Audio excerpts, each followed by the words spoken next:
Hey guys, Rob Shoecraft here with Three Storm Fitness, and I'm going to talk about something that has very, very, very little to do with fitness. Um, I'm way behind on my. I didn't shoot any videos last week, and I feel I need to throw a couple more out there just to kind of stay consistent. I was talking about somebody with this a couple weeks ago, and it popped back into my head. Um, this is the title of this video will probably be the three most underrated fictional sports video games, in my opinion. So, sports, fitness, it jives, it works.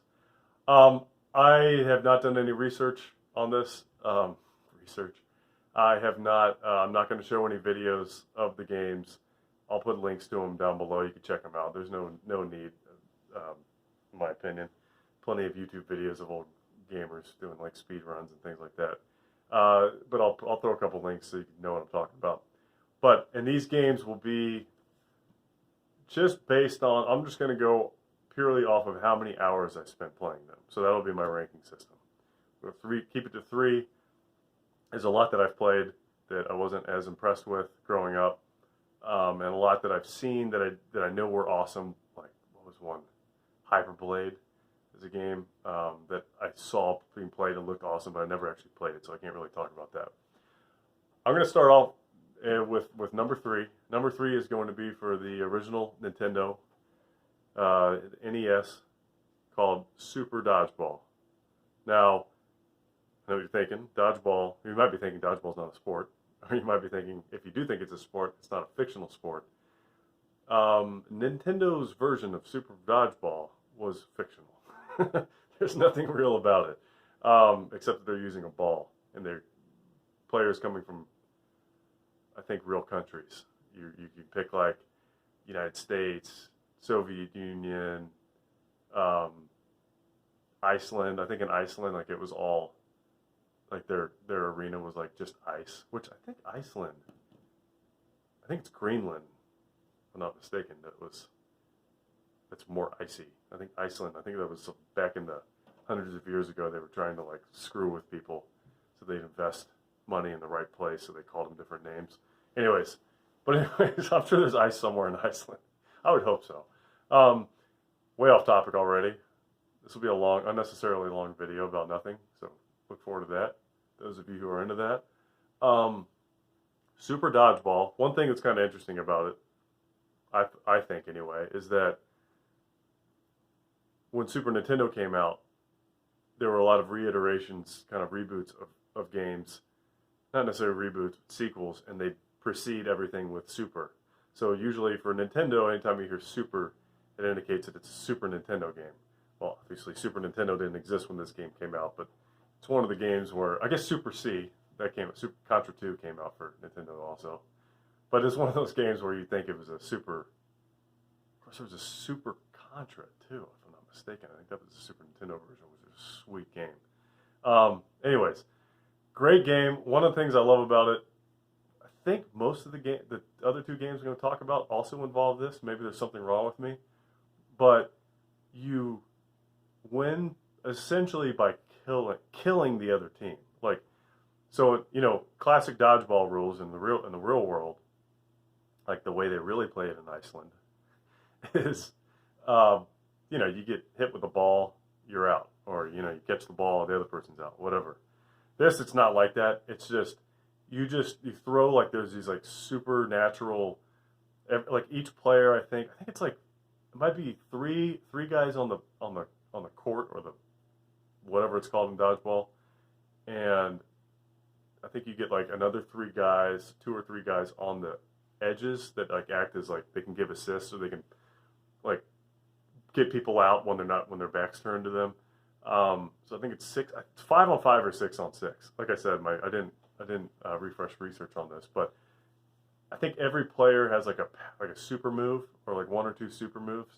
Like they'll jump up in the air and just throw the ball, and it'll like turn different shapes and colors, and when it connects, it just sends the other player across the screen. And then they're not out necessarily, but everybody has hit points. So the idea is to just drill everybody on the other team, with the exception of the guys on the sideline. I think you might be able to get those out too. I can't remember, but you kill everyone. Like once their hit points are out, you literally they fall and they're like do the classic like Nintendo blinking. I think like where they're dead, but then an angel comes and just like drifts away. Like congratulations, you killed your opponent. And I just think that's great. Dodgeball with no real semblance of actual dodgeball. If you catch the other person's ball, it doesn't mean anything other than you didn't get hit. Other than you're not going to turn into an angel and float away. So it's just like total chaos. Made no sense whatsoever, but it was beautiful for it. That game holds up pretty well. I played it a couple of years ago on an emulator, me and a buddy, and it's just like, it's just a lot of fun. Second game I'll talk about is for Xbox, original Xbox. It's called Deathrow. Excuse me, I got cold here. It's called Deathrow. I don't know why this game wasn't more popular. I can't find anybody who's ever heard of it. This game was amazing. Like, it's like it's like a mix between, I guess, basketball, maybe football, and MMA, and closer to like gladiatorial combat. But again, it's another game where, so I like this game because you could win by, I think there's like these little, if I remember, it's been years since I played this game. Something happened with my camera there. Years since I played this game, but there's like these little halos. We'll just call them hoops. And you got a ball or disc or something, and you pass it to your teammates, and you try to make it through the hoop. And you get points, and you could win that way. That's fine, I suppose. But you could also win by killing everybody, all the opponents. So you just make them forfeit through fatalities, essentially. And you got all these crazy, I can't remember all the different types. It takes place in the future, and there's like, I think there was like a team of ninjas, and then there's like a team of like demons, and they all have different perks, and I think there were upgrades too. And, you know, so you got a little bit of like the character development going in there. And it was just so much fun, and it's super, like, absolutely brutal, extremely violent, obviously. Swearing, like there's just tons of profanity in it, so it's like it's definitely rated R. The soundtrack was cool, if I remember right. It was awesome. If you have, I haven't played it since college, so I haven't played it since probably 2003, but I've heard it holds up. I think I saw on like a Reddit board and somebody was talking about it a while back. They said it holds up great. Like it needs to, if it's not on Steam, it needs to be. It's a amazing game. Super, super underrated. Definitely check that one out. The last one I'll talk about, again, I'm going by how many hours I spent playing. The last one, lots of replay value on that one, was Base Wars for original Nintendo. NES. That game I played like crazy when I was a kid. So Base Wars, if you're not familiar, and again, very underrated. I don't know why people aren't familiar with this game. It's a team of robots. It's baseball. Baseball rules, with some exceptions, and everything about it is customizable. So your team, first of all, you have like several, it's been years and years and years since I played this game, so bear with me. I might get a couple things wrong, but you got like maybe 5 different types of robots. You got like a robot with like tank treads. You have a robot with like a unicycle type setup. You got a floating saucer one that like hovers around.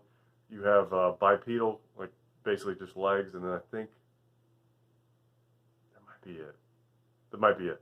But so each one of those types of robots has their own advantages and disadvantages and different like special moves, which I'll talk about in a second. Then like every element of the robots, whether they're pitchers or they're infield, outfield, hitting, they all have upgradable pieces. So the more wins you get, I think it's based on wins. I can't remember exactly, but you get points to upgrade your players.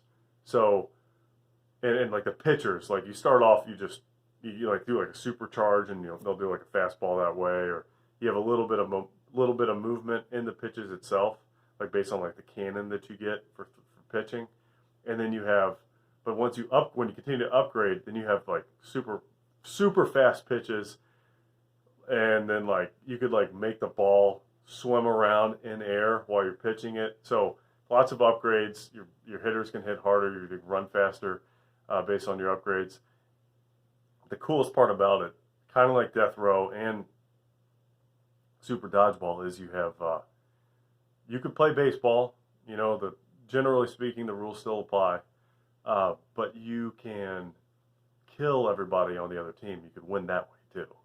So basically, they don't have any other people to play, so they have to forfeit. So the thing that makes Base War so special is if you get tagged out, if you're running baseball, you get tagged out. In regular baseball, you're out. In this, it loads into like a different screen, and it's like a fighting game. So it's like robot versus robot, and they all have different weapons.